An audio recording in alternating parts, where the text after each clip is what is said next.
ndani ya Kristo.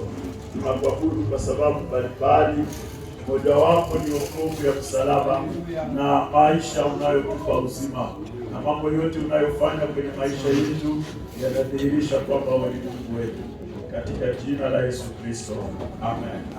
Bwana Yesu asifiwe. Amen. Naweza tena kumchapia Bwana makofi. Asante sana.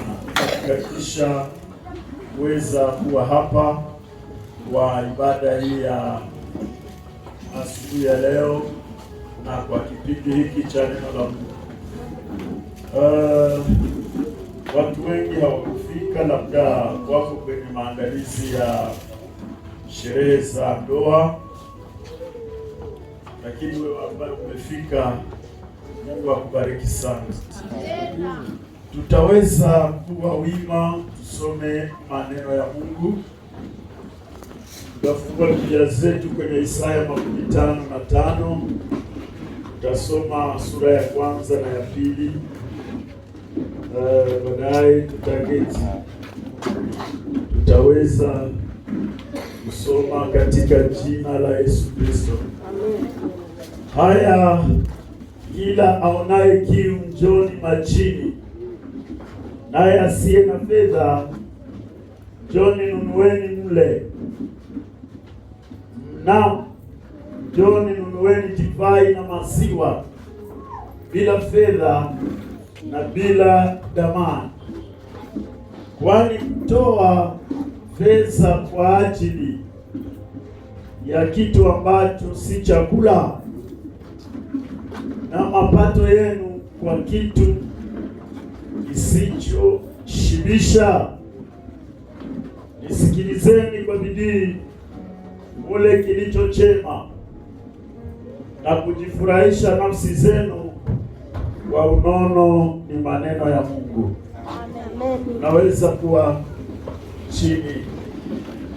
Bwana Yesu asifiwe. Tunataka kuzungumza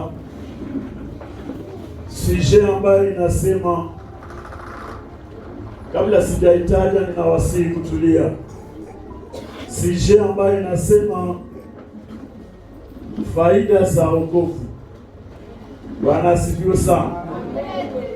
Kitabu hiki ambacho tunakisoma hapa ni kitabu kilichoandikwa na nabii Isaya mwana wa Amozi, ambaye alitabiri juu ya mji wa Yerusalemu na Yudea au Yuda chini ya watawala wa ufalme watano. Alitabiri chini ya utawala wa Hezekia, chini ya utawala wa mfalme Uzia, Ahazi, Jotamu na Manase. Hii sura ambayo tunaisoma ni sura moja ya sura zinazoitwa sura za wokovu. Bwana Yesu asifiwe. Amen. Sura za wokovu, kwa sababu kwenye kitabu cha Isaya sura 49 na 57 zile zote pamoja zinaitwa sura za wokovu. Na Bwana aliweza kumtumia Isaya atabiri juu ya Yerusalemu, juu ya Yuda, akimupa injili kwa njia ya unabii, kwamba awaambie watu ujumbe. Lakini pia Bwana alimhakikishia kwamba atahubiri watu wenye mioyo migumu, ambao watasikia lakini hawataelewa, ambao watatazama lakini hawataona, ambao wamefungwa macho yao. Na lengo la Mungu ilikuwa kwamba aweze kuadhibu Israeli wasiweze kupona hukumu ya Mungu. Bwana tusaidie sana. Na hapa ambapo tunasoma, Bwana anasema, haya, kila aonaye kiu njoni munywe maji, na yeye asiye na fedha ache kununua bure. Ninashangaa sana na msemo wa Biblia, wakati Biblia inasema mwenye hana fedha aje anunue bure. Kwa nini tena kununua na hakuna fedha? Ina maana kuna gharama ambayo unaitwa kufanya ili kwamba upokee kitu cha Mungu. Bwana Yesu asifiwe. Gharama ile ambayo kwa hiyo utanunua wokovu ni imani yako, ni imani iliyo ndani ya Kristo. Anasema naye asiye na fedha mununue mle, na njoni nunueni divai na maziwa. Bwana Yesu asifiwe. Maneno ya Mungu yanaposema kuhusu divai, inazungumza kuhusu nguvu za Roho Mtakatifu. Tunaweza kuifananisha, tunaweza kuikamata kama Roho Mtakatifu. Lakini pia maandiko yanaposema kuhusu maziwa, yanasema mafundisho ya kwanza ya wokovu, mafundisho ya kwanza ya kuamini Kristo. Njoni mununue, njoni mchukue kwa damani ya kuamini kazi ya Yesu. Bwana Yesu asifiwe. Anasema kwa nini kutoa fedha wazi kwa ajili ya kitu ambacho si chakula? Vile mnavyonunua ambavyo havina uzima, mungeanzia kwenye kununua neema ya Mungu kwa kuiamini. Bwana Yesu asifiwe. Vile mnavyo stoke nyumba ambavyo baada ya kufa haviwezi kuwafuata, mungeanzia kwenye ufalme wa mbinguni, baadaye mtaongeza. Tutaweza kuzungumza kwenye faida za kiroho na za kimwili tunazozipata baada ya kuokoka. Tumchapie Bwana makofi. Amen, amen. Bwana hawezi kutuokoa bila faida. Hawezi kutuokoa na hakuna kitu cha ziada tutapata kwenye maisha yetu. Faida za kiroho na za kimwili. Faida za kiroho kwanza tutazianzia hapo, zinagawanyika kwa namna mbili. Baada ya kuokoka tunapata faida za kiroho kwa namna ngapi? Kwa namna ngapi? Mbili. Faida za kiroho za kwanza, tunapata msamaha wa dhambi. Tumechapia Bwana makofi. Bwana Yesu asifiwe. Tunapata kwanza mara moja tunapoamini Injili, tunapata msamaha wa dhambi. Kitu cha pili, tunapata ondoleo la hukumu ya Mungu, wala fahamu na kuwekewa hukumu siku ya mwisho. Ile ghadhabu inaondolewa. Bwana Yesu asifiwe. Amen. Automatically baada ya kuokoka tunapata vile vitu kwa mara moja: msamaha wa dhambi na kuondolewa ya hukumu ya Mungu. Tunapata kitu cha tatu, kutiwa muhuri na Roho Mtakatifu. Bwana Yesu asifiwe. Ili nalo tulichapie makofi. Amen, amen. Tunatiwa muhuri na Roho Mtakatifu. Nisomea Waefeso 1:13 ambayo iko tayari. Nisomea Waefeso 1:13 tukiweza kusikia namna tunavyowekewa muhuri na Roho Mtakatifu. Waefeso 1:13. Ndiyo. Ndani yake Kristo, ninyi au sisi tunaoamini, wakati mliposikia neno la kweli, wakati tunaposikia Injili, habari njema ya wokovu wenu, tunaposikia habari njema ya wokovu wetu, ndani yake mmekwisha kuamini vile, ndani ya ile Injili tumeamini na kutiwa muhuri wa Roho Mtakatifu, na tukatiwa kashe ya Saint Esprit ya ahadi, na ile njoo inaingizwa ndani yetu ahadi ya kumwona Mungu. Tumchapie Bwana. Bwana Yesu asifiwe. Biblia inasema wakati tunapoamini Injili, pale pale tunaorozeshwa kwenye kitabu cha Mungu, na Saint Esprit anakuja anatuwekea muhuri. Niulizie ndugu yako, eski uko na muhuri ya Mungu? Bwana Yesu asifiwe. Bwana Yesu asifiwe. Anasema nini? Eski uko natembea dunia na hauna muhuri? Nitapima kuambia kidogo juu ya muhuri. Muhuri kitendo linalofanyika kwa kukamata engagement. Baada ya kuandika barua, unajieleza kama ninaapa au ninasidiria kwamba hii barua ni yangu. Barua ambayo haina muhuri haiko barua. Lakini pia muhuri inatumika kwa kuweka akili ya anayesoma barua na akili ya anayeandika kusema ni kweli hii barua imetoka kwa rafiki yangu fulani. Bwana Yesu asifiwe. Wafanyabiashara, wakati mtu anaenda kununua mbuzi, nguruwe, ng'ombe Rwanda, unaonaka nguruwe kuko sinye, jina yako nani? Jina yako nani? Richard. Richard akienda kununua nguruwe 50, anasema unitilie ere nguruwe za ile alama. Kila nguruwe yenye wewe ulipenda mwenyewe unaiuzia, anaweka alama yenye wewe ulimpatia.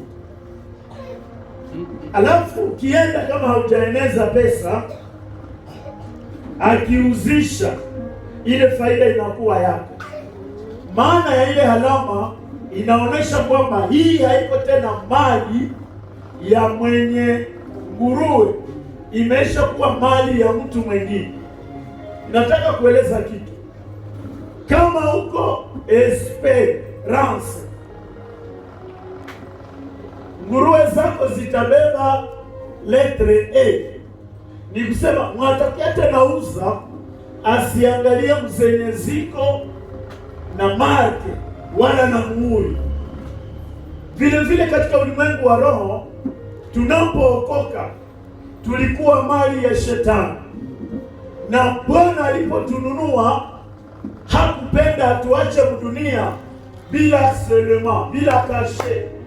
Ikabidi aweze kutuwekea muhuri kusudi kama shetani atauza tena biashara, asituangalie, asitukague, kwa sababu tulishakuwa producer mtu mwingine ambaye mchapie Bwana makofi kwa ajili ya muhuri yake Roho Mtakatifu.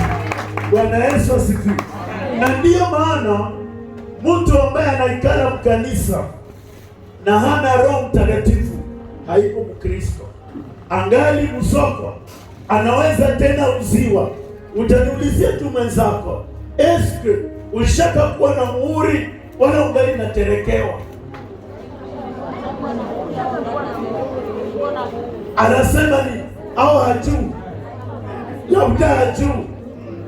Lakini nitakwambia kama uko na Roho Mtakatifu, lazima pia Roho Mtakatifu ndani yako asindikizwe na tunda la Roho. Bwana Yesu asifiwe. Na tunda la Roho ni utu wema, upole, uaminifu, fadhili, zile hali zinazodhihirisha kwamba wewe umenunuliwa. Bwana Yesu asifiwe.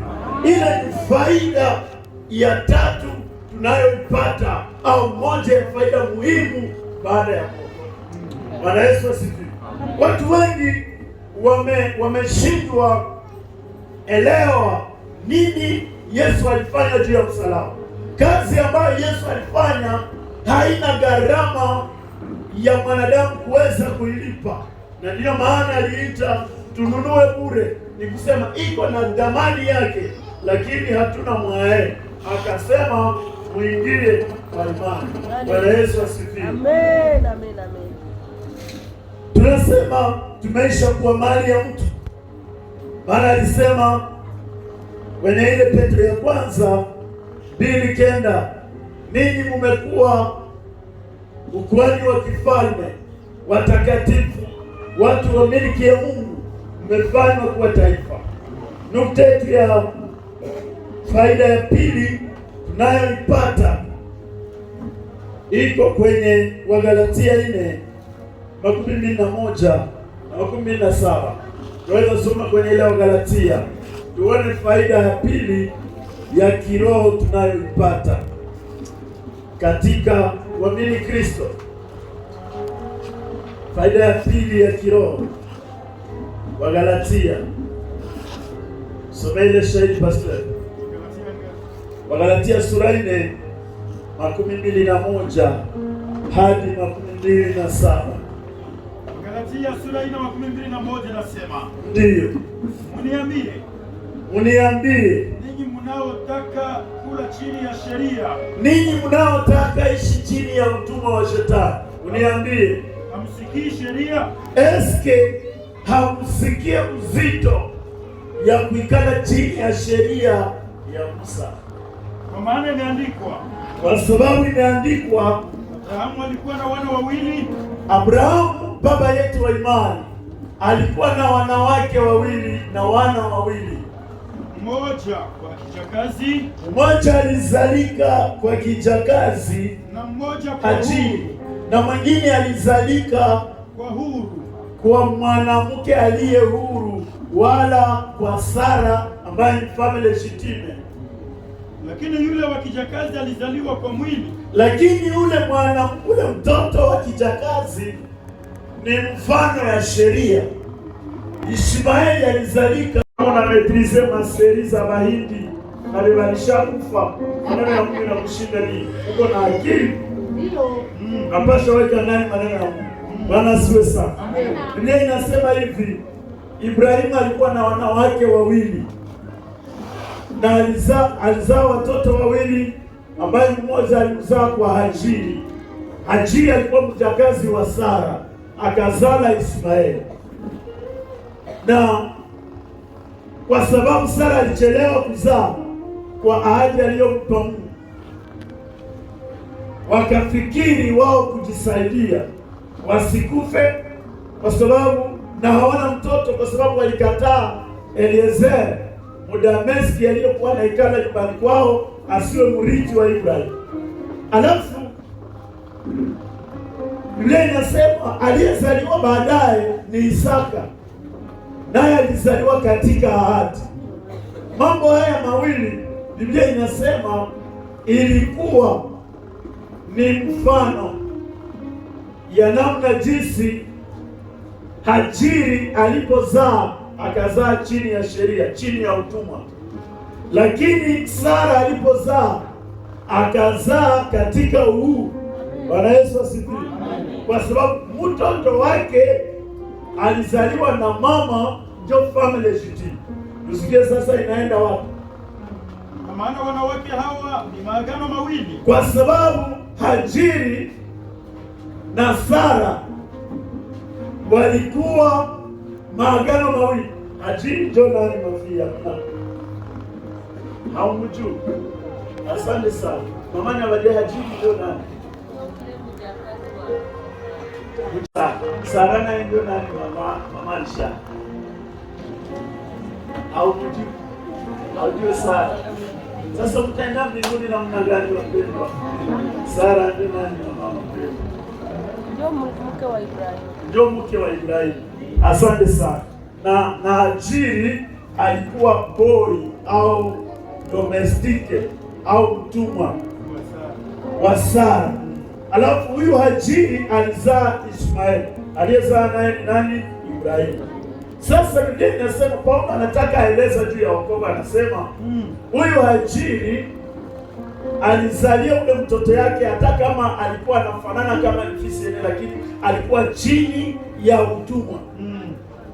Sasa huyu Sara alizala nyuma ya Hajiri, lakini mtoto wake alikuwa huru.